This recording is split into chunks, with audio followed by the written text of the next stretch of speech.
My dear students, welcome to online classes. In the last class, we have studied the control of inflation. There are four measures of control of inflation. One is monetary policy, and second one is fiscal policy, and third one is direct controls, and fourth one is other measures. So in these four measures, there should be used in the control of inflation. So the first measures, monetary policies. So yesterday class will be discussed. So today's classes we have discussed the another one measures of the control of inflation. Second one is fiscal policy. B, fiscal policy. So fiscal policy is the budgetary policies of the government. So relating to the tax, public expenditure, public borrowing and deficit financing. ಇಲ್ಲಿ ಕೋಶೀಯ ನೀತಿಯ ಮೂಲಕ ಬೆಲೆ ಏರಿಕೆಯನ್ನು ಅಥವಾ ಹಣದುಬ್ಬರವನ್ನು ನಿಯಂತ್ರಿಸಬಹುದು. ಈ ಕೋಶೀಯ ನೀತಿ ಅಂತಂದರೆ ಸರ್ಕಾರದ ಆಯವ್ಯಯ ನೀತಿ ಅಂತಲೂ ಕೂಡ ನಾವು ಕರಿತಾ ಇರ್ತಕ್ಕಂಥದ್ದು, ಅಥವಾ ಬಜೆಟ್ ನೀತಿ ಅಂತಲೂ ಕೂಡ ಕರಿತಾ ಇರ್ತಕ್ಕಂಥದ್ದು. ಸೊ ಈ ಸರ್ಕಾರದ ಈ ಬಜೆಟರಿ ಪಾಲಿಸಿಯಲ್ಲಿ ನಾವು ಏನೆಲ್ಲ ಅಂಶಗಳನ್ನು ನೋಡ್ತಾ ಇದ್ದೀವಿ ಅಂತಂದರೆ, ಅಲ್ಲಿ ತೆರಿಗೆ ಆಗಿರ್ಬೋದು, ಸಾರ್ವಜನಿಕ ವೆಚ್ಚ ಮತ್ತು ಸಾರ್ವಜನಿಕ ಸಾಲ, ಹಾಗೆಯೇ ಕೊರತೆ ಹಣಕಾಸು ನೀತಿಯ ಮೂಲಕ ನಾವು ಈ ಒಂದು ಕೋಶೀಯ ನೀತಿಯ ಒಂದು ಕ್ರಮಗಳನ್ನು ಗಮನಿಸಬಹುದು. So the major anti inflationary fiscal measures there will be include. ಇಲ್ಲಿ ಈ ಹಣದುಬ್ಬರದ ವಿರೋಧಿಯನ್ನು ಅಥವಾ ಹಣದುಬ್ಬರದ ನಿಯಂತ್ರಣವನ್ನು ಪ್ರಮುಖವಾಗಿ ಈ ಕೋಶೀಯ ನೀತಿಯಲ್ಲಿ ನಾವು ಯಾವ ಅಂಶಗಳ ಮೂಲಕ ಈ ಬೆಲೆ ಏರಿಕೆಯನ್ನು ಹಣದುಬ್ಬರವನ್ನು ನಿಯಂತ್ರಿಸಬಹುದು ಅನ್ನೋದು. So one is increase in taxation, second one is reduction in public expenditure, third one is increase in public borrowing, and fourth one is control of deficit financing. These are the major anti-inflationary fiscal measures. So in these measures will be discussed shortly one by one. So the first one is increase in taxation. So ಇಲ್ಲಿ ತೆರಿಗೆಯ ಪ್ರಮಾಣವನ್ನು ಹೆಚ್ಚಿಸೋದ್ರ ಮೂಲಕ ಬೆಲೆ ಏರಿಕೆಯನ್ನು ಸರ್ಕಾರ ನಿಯಂತ್ರಣ ಮಾಡತಕ್ಕಂಥದ್ದು. Anti inflationary tax policy should be directed towards restricting demand without the restricting production. ಇಲ್ಲಿ ತೆರಿಗೆ ನೀತಿಯ ಮೂಲಕ ಬೆಲೆ ಏರಿಕೆಯನ್ನು ಅಥವಾ ಹಣದುಬ್ಬರವನ್ನು ನಿಯಂತ್ರಿಸ್ತಕ್ಕಂಥದ್ದು. ಇಲ್ಲಿ ಬೇಡಿಕೆಗೆ ಯಾವುದೇ ರೀತಿ ತೊಂದರೆ ಉಂಟಾಗದಂತೆ ಅಥವಾ ಉತ್ಪಾದಕತೆಯ ನಿಯಂತ್ರಣವಾಗದಂತೆ ಇಲ್ಲಿ ತೆರಿಗೆಯನ್ನು ವಿಧಿಸೋದ್ರ ಮೂಲಕ ಬೆಲೆ ಏರಿಕೆಯನ್ನು ನಿಯಂತ್ರಿಸ್ತಕ್ಕಂಥದ್ದು. Excise duties and sales taxes on various goods, for example, take away the buying power from the consumer goods market without the discouraging the expanding the productive capacities of the economy. Some economists therefore prepare the progressive direct taxes, because such a taxes on the one hand reduce the disposable income of the people, and the another hand are the justified on the basis of the social equity. ಇಲ್ಲಿ ಸಮಾಜದ ಸಮತೋಲನ ಸ್ಥಿತಿಗೆ ಅನುಗುಣವಾಗಿ, ಸಮಾಜದ ಸಮಾನಾಂತರ ಸ್ಥಿತಿಗೆ ಅನುಗುಣವಾಗಿ ಸರ್ಕಾರ ಸಾರ್ವಜನಿಕರ ಮೇಲೆ ಸಾಧ್ಯವಾದಷ್ಟು ಪ್ರಗತಿಪರ ನೇರ ತೆರಿಗೆಯನ್ನು ಹೆಚ್ಚಿಸುವುದರ ಮೂಲಕ, ತೆರಿಗೆಯ ದರವನ್ನು ಹೆಚ್ಚಿಸುವುದರ ಮೂಲಕ ಇಲ್ಲಿ ಬೆಲೆ ಏರಿಕೆಯನ್ನು ನಿಯಂತ್ರಿಸಬಹುದು. ಸಾರ್ವಜನಿಕರ ಮೇಲೆ ಈ ರೀತಿ ನೇರ ತೆರಿಗೆಯ ದರವನ್ನು ಹೆಚ್ಚಿಸೋದ್ರ ಮೂಲಕ ಅಲ್ಲಿ ಅವರಲ್ಲಿರ್ತಕ್ಕಂಥ ಹೆಚ್ಚುವರಿ ಹಣವನ್ನು ಹಿಂಪಡೆಯತಕ್ಕಂಥದ್ದು. ಆಗ ಗ್ರಾಹಕರಲ್ಲಿ ಕೊಳ್ಳುವ ಶಕ್ತಿ ಕಡಿಮೆ ಆಗ್ತಕ್ಕಂಥದ್ದು. ಯಾಕಂದರೆ ಹೆಚ್ಚಿನ ತೆರಿಗೆಯ ದರವನ್ನು ವಿಧಿಸಿದಾಗ, ಸರ್ಕಾರ ತೆರಿಗೆಯ ದರವನ್ನು ವಿಧಿಸಿದಾಗ ಸಾರ್ವಜನಿಕರು ತಮ್ಮ ಆದಾಯದಲ್ಲಿ ಹೆಚ್ಚಿನ ಮೊತ್ತದ ಹಣವನ್ನು ತೆರಿಗೆ ರೂಪದಲ್ಲಿ ಸರ್ಕಾರಕ್ಕೆ ಪಾವತಿ ಮಾಡಬೇಕಾಗ್ತಕ್ಕಂಥದ್ದು. ಆಗ ಸರ್ಕಾರಕ್ಕೆ ತೆರಿಗೆ ಪಾವತಿ ಮಾಡಿ ಮಿಕ್ಕಿ ಉಳಿಯತಕ್ಕಂಥ ಆದಾಯ, ಅವರು ಖರ್ಚು ಮಾಡಲಿಕ್ಕೆ ಲಭ್ಯವಿರ್ತಕ್ಕಂಥ ಆದಾಯದ ಪ್ರಮಾಣ ಏನಾಗುತ್ತೆ, ಕಡಿಮೆ ಆಗುತ್ತೆ. ಖರ್ಚು ಮಾಡಲಿಕ್ಕೆ ಲಭ್ಯವಿರ್ತಕ್ಕಂಥ ಆದಾಯದ ಪ್ರಮಾಣ ಕಡಿಮೆ ಆದಾಗ ಅವರಲ್ಲಿ ಕೊಳ್ಳುವ ಶಕ್ತಿ ಕಡಿಮೆ ಆಗುತ್ತೆ, ಸರಕುಗಳ ಬೇಡಿಕೆ ಕಡಿಮೆ ಆಗುತ್ತೆ. ಆಗ ಸರಕುಗಳ ಬೆಲೆ ನಿಯಂತ್ರಣಕ್ಕೆ ಬರ್ತಕ್ಕಂಥದ್ದು. ಇದು ಒಂದು ರೀತಿ ಸಾಮಾಜಿಕ ನ್ಯಾಯ ಕೋನದ ದೃಷ್ಟಿಯಲ್ಲಿ ಸಾಮಾಜಿಕ ನ್ಯಾಯ ದೃಷ್ಟಿಯಲ್ಲಿ ಈ ತೆರಿಗೆಯ ದರವನ್ನು ಹೆಚ್ಚಿಸೋದ್ರ ಮೂಲಕ ಬೆಲೆಯನ್ನು ನಿಯಂತ್ರಣ ಮಾಡಬಹುದು ಸರ್ಕಾರ ಅನ್ನೋದು. And second one is reduction in public expenditure.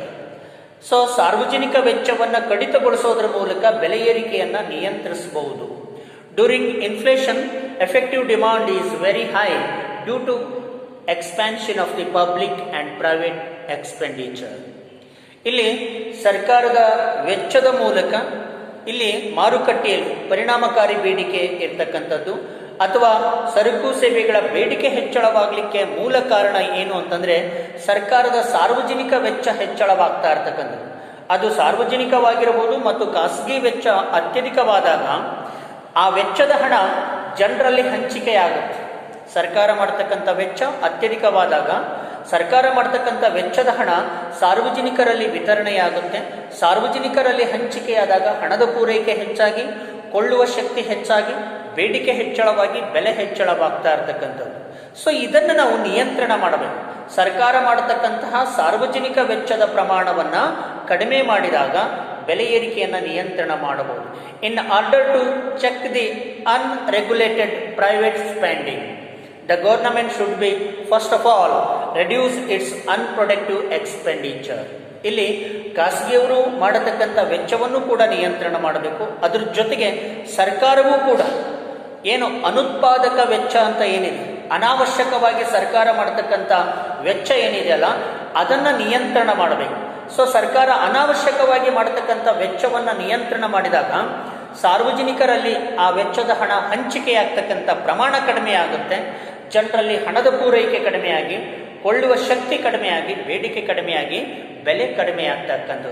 In fact during inflation at the fully employment level the effective demand in relation to the available of goods and services is reduced to the extent that the government expenditure is circulated. ಇಲ್ಲಿ ಸರ್ಕಾರ ಮಾಡತಕ್ಕಂತಹ ವೆಚ್ಚವನ್ನು ನಿಯಂತ್ರಣ ಮಾಡೋದ್ರ ಮೂಲಕ ಇಲ್ಲಿ ಸರಕುಗಳ ಬೇಡಿಕೆಯನ್ನು ಪರಿಣಾಮಕಾರಿಯಾಗಿ ನಿಯಂತ್ರಿಸಲಿಕ್ಕೆ ಸಾಧ್ಯವಾಗುತ್ತೆ ಅನ್ನೋದು. ಆ ಮೂಲಕ ಸರ್ಕಾರ ಬೆಲೆ ಏರಿಕೆಯನ್ನು ನಿಯಂತ್ರಣ ಮಾಡಬಹುದು. So the public expenditure being a autonomous and a initial reduction in the it will lead to the multiple reduction in the total expenditure of the economy. ಸರ್ಕಾರ ತಾನು ಮಾಡತಕ್ಕಂಥ ವೆಚ್ಚ ಸ್ವಾಯತ್ತತೆಯನ್ನು ಹೊಂದಿರತಕ್ಕಂಥದ್ದು. ಅಲ್ಲಿ ನಾವ್ಯಾರೂ ಕೂಡ ನಿರ್ದೇಶನ ಮಾಡೋ ಹಾಗಿಲ್ಲ ಸರ್ಕಾರ ಇದೇ ರೀತಿ ಖರ್ಚು ಮಾಡಬೇಕು ಅಂತ. ಸರ್ಕಾರ ತಾನು ಮಾಡತಕ್ಕಂಥ ವೆಚ್ಚದ ಮೇಲೆ ತನ್ನದೇ ಆದಂತಹ ಸ್ವಾಯತ್ತತಾ ಅಧಿಕಾರವನ್ನು ಹೊಂದಿರತಕ್ಕಂಥದ್ದು.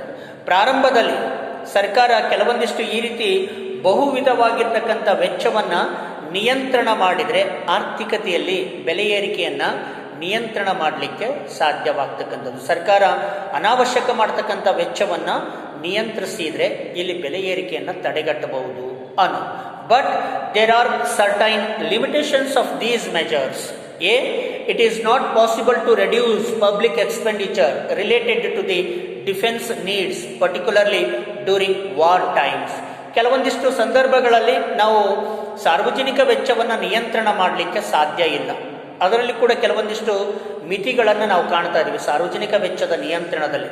ಸೊ ಯುದ್ಧದ ಸಂದರ್ಭದಲ್ಲಿ ರಕ್ಷಣೆಗೆ ಬೇಕಾಗಿರ್ತಕ್ಕಂಥ ಅಗತ್ಯ ಸರಕುಗಳ ಮೇಲೆ ನಾವು ಮಾಡ್ತಕ್ಕಂಥ ವೆಚ್ಚವನ್ನು ನಿಯಂತ್ರಣ ಮಾಡಲಿಕ್ಕೆ ಸಾಧ್ಯ ಇಲ್ಲ. B. Heavy reduction in government expenditure may come into clash with the planned long-run investment programs in a developing economy. So ಒಂದು ದೀರ್ಘಕಾಲದ ಆರ್ಥಿಕ ಅಭಿವೃದ್ಧಿಗೆ ಮತ್ತು ಆರ್ಥಿಕ ಬೆಳವಣಿಗೆಯಲ್ಲಿ ಯೋಜನೆಯ ರೂಪದಲ್ಲಿ ಸರ್ಕಾರ ಮಾಡ್ತಕ್ಕಂಥ ವೆಚ್ಚವನ್ನು ಕೂಡ ನಾವು ನಿಯಂತ್ರಣ ಮಾಡಲಿಕ್ಕೆ ಸಾಧ್ಯ ಇಲ್ಲ. ಯೋಜನಾ ವೆಚ್ಚವನ್ನಾಗಲಿ ರಕ್ಷಣಾ ವೆಚ್ಚವನ್ನು ನಾವು ನಿಯಂತ್ರಣ ಮಾಡಲಿಕ್ಕೆ ಆಗೋದಿಲ್ಲ. ಆದರೆ ಕೆಲವೊಂದಿಷ್ಟು ಅನುತ್ಪಾದಕ ವೆಚ್ಚವನ್ನು ಏನು ಸರ್ಕಾರ ಮಾಡುತ್ತೆ, ಅನಾವಶ್ಯಕವಾಗಿ ಸರ್ಕಾರ ಮಾಡತಕ್ಕಂಥ ವೆಚ್ಚವನ್ನು ನಿಯಂತ್ರಣ ಮಾಡೋದ್ರ ಮೂಲಕ ಇಲ್ಲಿ ಸರ್ಕಾರ ಬೆಲೆ ಏರಿಕೆಯನ್ನು ನಿಯಂತ್ರಿಸಬಹುದು ಅನ್ನೋದು. And next third one, increase in public borrowing. So the public borrowing is another method of the controlling inflation. ಸರ್ಕಾರ ಸಾರ್ವಜನಿಕರಿಂದ ಸಾಲವನ್ನು ಪಡಿಬೇಕು.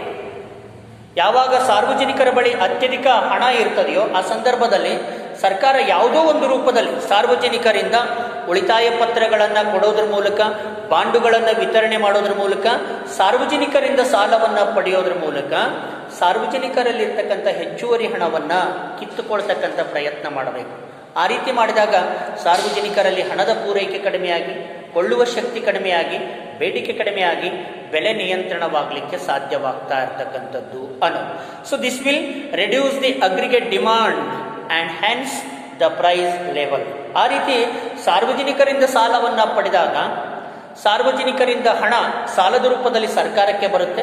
ಸಾರ್ವಜನಿಕರಲ್ಲಿ ಖರ್ಚು ಮಾಡಬೇಕಾದಂಥ ಹಣದ ಪ್ರಮಾಣ ಕಡಿಮೆಯಾಗುತ್ತೆ. ಆಗ ಕೊಳ್ಳುವ ಶಕ್ತಿ ಕಡಿಮೆಯಾಗಿ, ಸರಕುಗಳ ಬೇಡಿಕೆ ಕಡಿಮೆಯಾಗಿ ಬೆಲೆ ನಿಯಂತ್ರಣವಾಗಲಿಕ್ಕೆ ಸಾಧ್ಯವಾಗ್ತಾ ಇರ್ತಕ್ಕಂಥದ್ದು. Ordinarily public borrowing is voluntary left to the free will of the individuals, but voluntary public borrowing may not bring to the government sufficient funds of effectively control the inflationary pressures. ಇಲ್ಲಿ ನಾವೇನಾದರೂ ಸಾರ್ವಜನಿಕರಿಂದ ಸಾಲವನ್ನು ಪಡಿಬೇಕು ಅಂತಂದರೆ ಇಲ್ಲಿ ಸರ್ಕಾರ ನೇರವಾಗಿ ಕಂಪಲ್ಸರಿಯಾಗಿ ಕಡ್ಡಾಯವಾಗಿ ಸಾಲವನ್ನು ಪಡೆಯತಕ್ಕಂಥ ಕ್ರಮವನ್ನು ತೆಗೆದುಕೊಂಡ್ರೆ ಮಾತ್ರ ಸಾಲ ಇಲ್ಲಿ ನಾವು ಬೆಲೆಯನ್ನು ನಿಯಂತ್ರಣ ಮಾಡಲಿಕ್ಕೆ ಸಾಧ್ಯ. In such A conditions compulsory public borrowing is necessary. ಈ ರೀತಿ ಸರ್ಕಾರ ಕಡ್ಡಾಯವಾಗಿ ಸಾರ್ವಜನಿಕರಿಂದ ಸಾಲವನ್ನು ಪಡೆದ್ರೆ ಮಾತ್ರ ಬೆಲೆ ನಿಯಂತ್ರಣ ಮಾಡಲಿಕ್ಕೆ ಸಾಧ್ಯ. ಆದರೆ ಕಡ್ಡಾಯವಾಗಿ ಸಾಲವನ್ನು ಸಾರ್ವಜನಿಕರಿಂದ ಪಡೆಯೋದು ಅಷ್ಟೇ ಕಷ್ಟಕರವಾಗಿರ್ತಕ್ಕಂಥದ್ದು. Through the compulsory public borrowing is certain percentage of wages or salaries is compulsorily deducted in the exchange for the saving bonds which become a remedial after the few years. So ಇಲ್ಲಿ ಸಾರ್ವಜನಿಕರಿಗೆ ಒಂದು ತಿಳುವಳಿಕೆಯನ್ನು ನೀಡತಕ್ಕಂಥದ್ದು. ನೀವು ಉಳಿತಾಯದ ರೂಪದಲ್ಲಿ ಸರ್ಕಾರಕ್ಕೆ ಸಾಲ ಕೊಡಿ. ಸೊ ಉಳಿತಾಯ ಪತ್ರಗಳು, ಬಾಂಡುಗಳನ್ನು ನಾವು ನಿಮಗೆ ಕೊಡ್ತೀವಿ. ಸರ್ಕಾರ ಈ ರೀತಿ ಉಳಿತಾಯ ಪತ್ರಗಳನ್ನು, ಬಾಂಡುಗಳನ್ನು ಸಾರ್ವಜನಿಕರಿಗೆ ಮಾರಾಟ ಮಾಡಿ ಆ ಮೂಲಕ ಸಾರ್ವಜನಿಕರಿಂದ ಸಾಲ ಪಡೆಯೋದ್ರಿಂದ ಸಾರ್ವಜನಿಕರಲ್ಲಿರ್ತಕ್ಕಂಥ ಹೆಚ್ಚುವರಿ ಹಣ ಸರ್ಕಾರಕ್ಕೆ ಹೋಗ್ತಕ್ಕಂಥದ್ದು. ಈ ರೀತಿ ಸರ್ಕಾರದ ಸಾಲ ಪತ್ರಗಳನ್ನು, ಉಳಿತಾಯ ಪತ್ರಗಳನ್ನು ಕೊಂಡುಕೊಳ್ಳೋದ್ರ ಮೂಲಕ ಸಾರ್ವಜನಿಕರು ತಮ್ಮ ಹೆಚ್ಚುವರಿ ಹಣವನ್ನು ಸರ್ಕಾರಕ್ಕೆ ವರ್ಗಾವಣೆ ಮಾಡಿದಾಗ ಸಾರ್ವಜನಿಕರಲ್ಲಿ ಖರ್ಚು ಮಾಡಬಹುದಾದ ಆದಾಯ ಕಡಿಮೆಯಾಗುತ್ತೆ, ಸರಕುಗಳ ಬೇಡಿಕೆ ಕಡಿಮೆಯಾಗಿ ಬೆಲೆ ನಿಯಂತ್ರಣವಾಗಲಿಕ್ಕೆ ಸಾಧ್ಯವಾಗುತ್ತೆ. And last one, control of deficit financing. So deficit financing means financing the deficit budget, excess of government expenditure over its revenue through the printing of new currencies. ಇಲ್ಲಿ ಸರ್ಕಾರ ಕೆಲವೊಂದಿಷ್ಟು ಸಂದರ್ಭದಲ್ಲಿ ಅಭಿವೃದ್ಧಿಗೋಸ್ಕರವಾಗಿ ಕೊರತೆ ಹಣಕಾಸು ನೀತಿಯನ್ನು ಅನುಷ್ಠಾನಕ್ಕೆ ತರ್ತಕ್ಕಂಥದ್ದು. ಕೊರತೆ ಮುಂಗಡ ಪತ್ರವನ್ನು ಮಂಡಿಸ್ತಕ್ಕಂಥದ್ದು. ಕೊರತೆ ಮುಂಗಡ ಪತ್ರ ಅಂತಂದರೆ ಸರ್ಕಾರ ತಾನು ಪಡೆಯತಕ್ಕಂಥ ಆದಾಯಕ್ಕಿಂತ ತಾನು ಮಾಡತಕ್ಕಂಥ ವೆಚ್ಚವೇ ಹೆಚ್ಚಳವಾಗ್ತಕ್ಕಂಥದ್ದಕ್ಕೆ ನಾವು ಕೊರತೆಯ ಹಣಕಾಸು ನೀತಿ ಅಂತ ಕರಿತಾ ಇರ್ತೀವಿ, ಕೊರತೆ ಮುಂಗಡ ಪತ್ರ ಅಂತ ಕರಿತಾ ಇದ್ದೀವಿ. ಇದನ್ನು ಸರ್ಕಾರ ನಿಯಂತ್ರಣ ಮಾಡಬೇಕು. ತನ್ನ ಆದಾಯ ಎಷ್ಟಿದೆಯೋ ಅಷ್ಟರಲ್ಲೇ ಖರ್ಚು ಮಾಡ್ತಕ್ಕಂಥ ಒಂದು ಕೆಲಸ ಮಾಡಬೇಕು. ಆದರೆ ಸರ್ಕಾರ ಏನು ಮಾಡ್ತಾ ಇದೆ, ತನ್ನ ಆದಾಯವನ್ನು ಮೀರಿ ವೆಚ್ಚ ಮಾಡ್ತಾ ಇರೋದ್ರಿಂದ ಇಲ್ಲಿ ಸಾರ್ವಜನಿಕರಲ್ಲಿ ಆದಾಯದ ಪ್ರಮಾಣ ಹೆಚ್ಚಳವಾಗಿ, ಕೊಳ್ಳುವ ಪ್ರಮಾಣ ಹೆಚ್ಚಳವಾಗಿ, ಬೇಡಿಕೆ ಹೆಚ್ಚಳವಾಗಿ ಬೆಲೆ ಹೆಚ್ಚಳವಾಗ್ತಾ ಇರ್ತಕ್ಕಂಥದ್ದು ಅನ್ನೋದು. The important things is that as far as a possible the deficit should be financed through the saving or taxation. The government can sell bonds to non-banking investors like insurance companies, saving banks, etc., which will take away the spending power from the public and thus they control the inflation.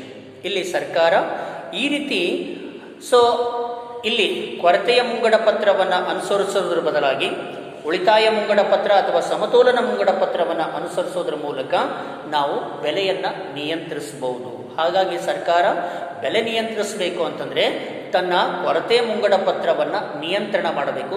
ಕೊರತೆ ಹಣಕಾಸು ನೀತಿಯನ್ನು ನಿಯಂತ್ರಣ ಮಾಡಿದಾಗ ಮಾತ್ರ ಬೆಲೆ ಏರಿಕೆಯನ್ನು ನಿಯಂತ್ರಣ ಮಾಡಲಿಕ್ಕೆ ಸಾಧ್ಯವಾಗ್ತದೆ. This is the measures of the physical policy of control of inflation. Next classes I will discuss about the direct controls of the inflation. Thank you.